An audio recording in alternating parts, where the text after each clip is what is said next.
Ryan, thank you so much for joining us today. You have so much experience and so many projects that you're working with. But first, why don't you tell us a little bit about you?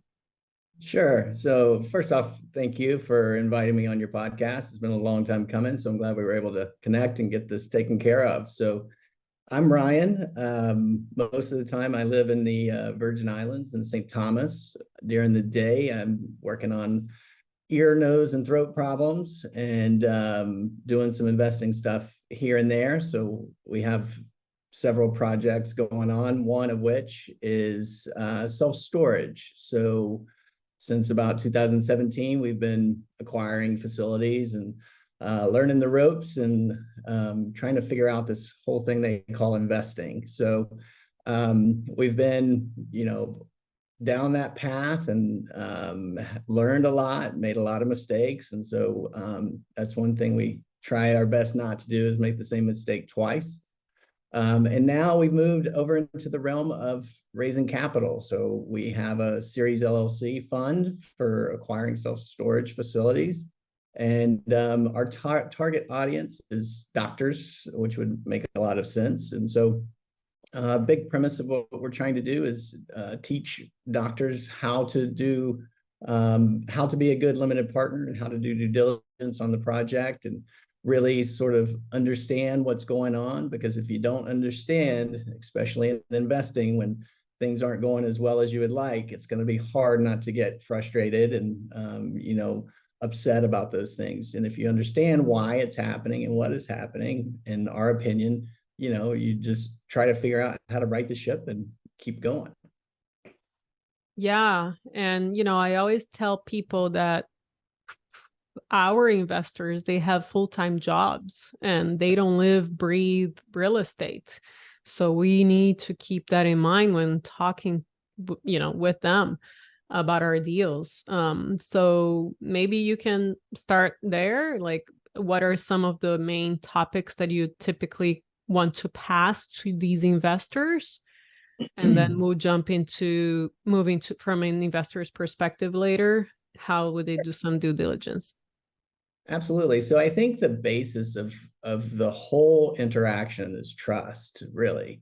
You're trying to build rapport with your investors from a sponsor point of view, but from an investor point of view, you really just want to make sure that you're a good fit and you have ways of thinking about things, and your risk tolerance fits into the asset class and the investment strategy that you're trying to do. Because if you're in a fund that's very aggressive and you have a low risk tolerance, regardless of what happens, you're not going to be happy.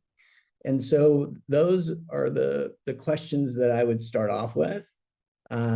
It always comes up, always, when you're starting the due diligence as on a sponsor, is the number one goal is to make sure you're not in a Ponzi scheme or some sort of fraudulent, um, you know, group. And so I think that there's a lot of good questions to ask to sort of drill down on that. And if you're not comfortable at the beginning, you're probably not going to be comfortable at the middle or the end as well. So I think having a system is very key because especially when you're first starting out, investing is very anxiety provoking. And you may forget some of the steps. It's exciting, but it's also scary. And so if you have this systematized approach to it, then you shouldn't skip any steps as you go through that process. Yeah, agree on being scary, and especially a first time sponsor, right? There were or still are, I think, some Ponzi schemes going that are now coming to the surface because of the interest rates. So hopefully that'll get cleaned up a bit. But Yeah. during an up market, how would you recommend the doctors doing their best to find out, who they are? Yeah, so we talk about this a lot, and it's super interesting.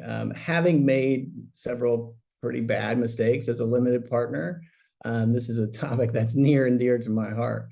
So when I approach a deal as a limited partner, what I'm actually trying to do is understand that sponsor in such a way that we can build a 30, 40-year relationship, right? It's not, to me, about the first deal in its entirety, because I'm willing to put in the time and effort and cost to get to a comfortable place, knowing that when these guys or girls have a deal and they send it to me, that I'm never going to have to go through this first step of due diligence again, right? So I'm comfortable that they are not trying to pull the wool over my eyes or trying to push one past me, or whatever the case may be. And that's a gigantic step. I would personally say, and I know this is going to be shocking to your audience, but a lot of times what I'll do is I will hire a PI to go through and make sure that some of their previous deals have not been fraudulent. And it's not to uncover skeletons in the closet. I don't really care, if they've been divorced or whatever the case may be. What I want to know is their heart is in the right place, period, end of sentence. And if I can get there, if I have to spend some money to get there and I never have to do it again, then that makes me happy and comfortable. That is a great idea, and I would second that. Anytime that you ask for a referral and there's hesitation, that's bad. Yeah. Yeah. So I think that, in this world, Scott Myers always says it's a full contact sport, right? And it really is. There is no doubt in my mind. So deals are not always going to go perfectly. It's not all sunshine and rainbows.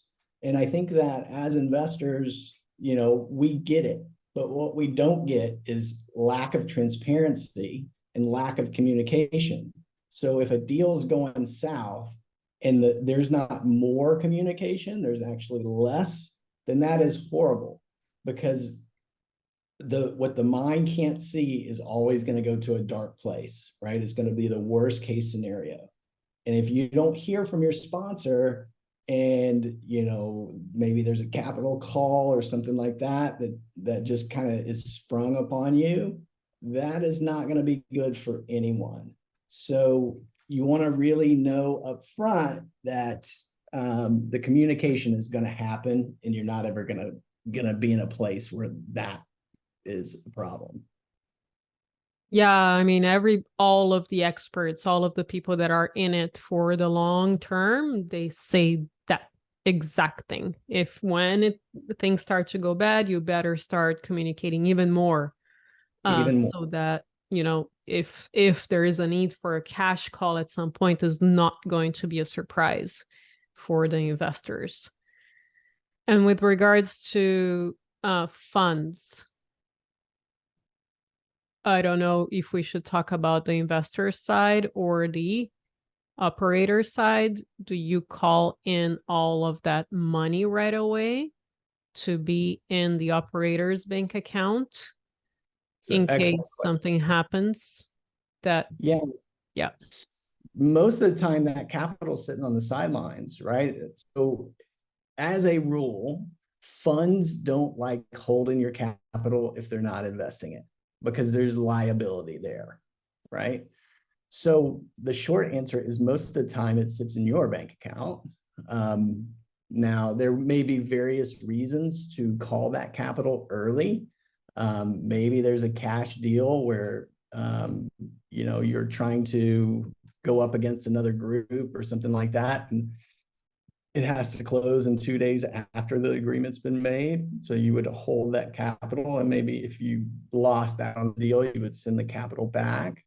But really, I think the point is the operating agreement is the Bible, and there's not really much legal that says you can or can't do something in an operating agreement, because you are accepting those terms, right? The terms should be up front. You should have a time where you can go through the terms with the attorneys and all the stuff. So in the SEC's mind and all the regulatory boards, viewpoint on it is, if it's in there and you agree to it, then that's what the deal is. So, if I had a fund, and I knew that the economy was about to take a turn, like, for example, in 2024, we all know that it'll be even better for buying deals, for finding deals. However, there is a lot of fear, right? That normal human beings think that time will never end and it'll be doom and gloom for a very long time. So they end up not putting the money, right? So from a fund manager's perspective, I would personally prefer to have that cash available right now in case people get cold feet. Yep. So how would one go about that in your experience? Yeah, so it's just a whole nother philosophy, and I totally understand where you're coming from. And there are lots of sponsors out there that will do that. They'll get the capital, hold on to it. It does add liability to the fund, certainly. If you're going to do that, you would probably want to know how much E&O insurance they have, errors and omissions, all the things to safeguard. Is there the ability for one person to be able to extract all of the cash and run? Or is there a safety mechanism where it takes two people to sign off on it? There's lots of checks and balances systems out there that can be put in place for a reasonable cost. Now, you don't want to take up 20 to 30% of your capital that's put into the fund to have safeguards, but there's a happy balance there. But certainly, if the sponsor hasn't thought about that and what happens in those scenarios, and they very well should, but it's just personal preference, I think, in that regard. But I know lots of people who right now are triple raising, which means they're raising triple the amount of money that they need, because they do know that this is a scary environment. And when it actually comes push to shove, there will be probably about a third of the 2/3 of the people who are going to say, hey, you know what? I'm not putting my capital in. I'm willing to take the penalty for whatever it is for not placing the capital. So what would you do in this situation? I've experienced this myself. A new investor wanting to invest 50K, which is not a huge amount, was asking 10 questions at first, which I gladly answered. And then there were 10 more questions, including I would like to meet with everybody on the team. I would like to get the contracts from your subcontractors. And that person was asking for actual documentation, which I also don't blame the person. So from an operator's perspective, I had to say, I'm so sorry. I understand what you're saying. However, for the amount of the investment, we can't do. If we were to do that for everybody, we wouldn't be focusing on the deal. Right. So we had to decline that. But it's not because we didn't want to provide it. Right. So what would you do in that situation? Yeah, so I think that is another point for the operating agreement that should be there.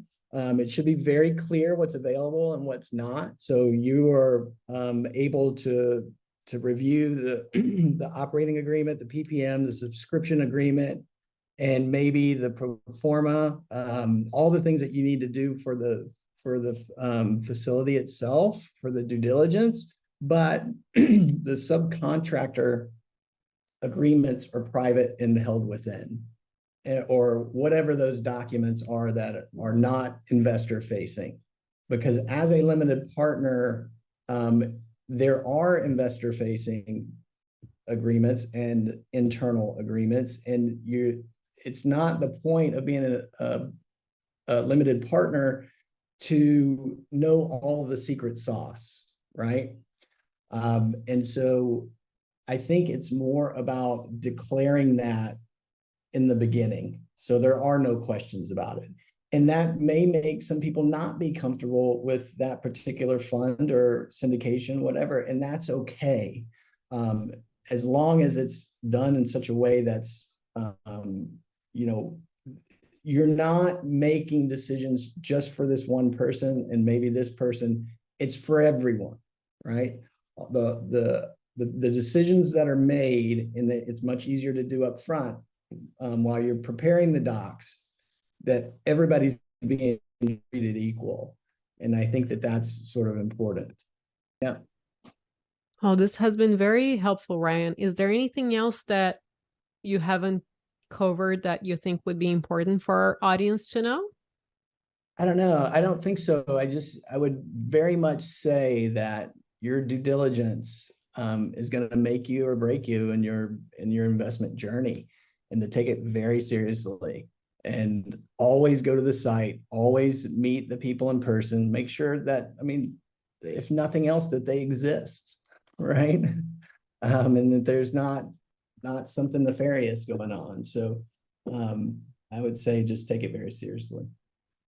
Yeah, that's a good point. The PPM is a legal and binding document, so everything that should be there to protect the investors should be in the PPM to begin with. So great reminder to have your attorney review the PPM itself and the operating agreement.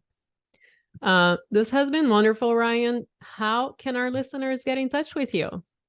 Yeah, so if you want to find out a little bit more about what we're doing, it's storpartners.com, www.storpartners.com. We are focused on providing education to doctors and medical personnel, but we are happy to talk with anybody out there who likes investing. We love it. We talk about it all day. So please come check us out.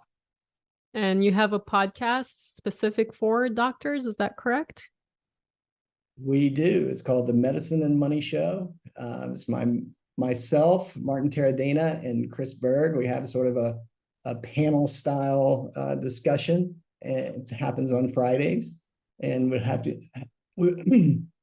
excuse me, we'd be happy to have you come by, and we're going to start doing some live streams and get in the chat, and let's really get in the weeds of some of these topics on being a limited partner.